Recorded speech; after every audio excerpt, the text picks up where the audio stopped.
बिस्मिल्लाहिर्रहमानिर्रहीम। मेरे प्यारे आका अलैहिस्सलातु वस्सलाम के प्यारे दीवानों, मुश्तज़नी हैंड प्रैक्टिस भी जिसको कहा जाता है, हाथों से फारिग होने वाले लोग, उनके ताल्लुक़ से एक बात कही जाती है कि क़यामत के दिन जब ये आएंगे तो इस हाल में कि इनके हाथ हामला होंगे। क्या ये हदीस है और क्या ये बात दुरुस्त है जो कही जाती है? इंशाल्लाह आपके सामने हम उसका खुलासा करने की कोशिश करेंगे। ये एक हराम फ़ेल है कि कुरान ने कहा कि अपनी बीवी के अलावा किसी और चीज़ से फारिग न हुआ करो, फरागत हासिल न किया करो। और बहुत सारे अमराज इसकी वजह से लगते हैं।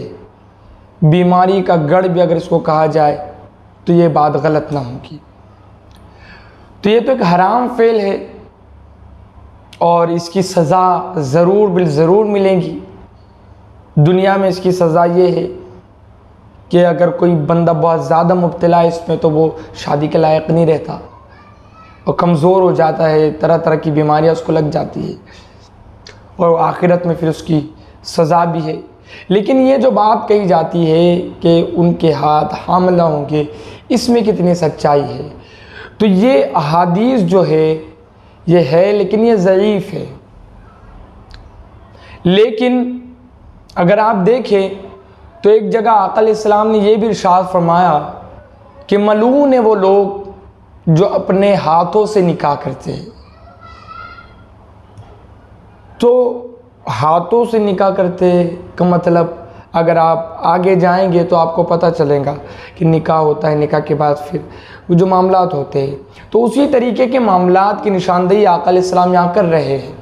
और फिर वो जो दो हदीस है जिनकी सनद ज़ईफ़ है, तो हम इस एक हदीस से उन दो हदीसों को भी मान सकते हैं कि ये आका अलैहिस्सलाम ने फरमाया कि मलून है वो लोग जो अपने हाथों से निकाह करते हैं।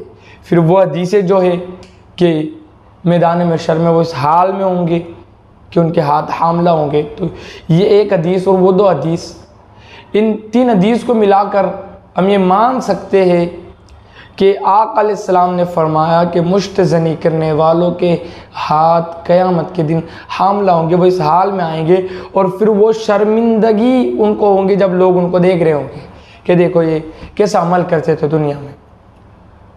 तो प्यारे आका अलैहिस्सलाम के प्यारे दीवानों,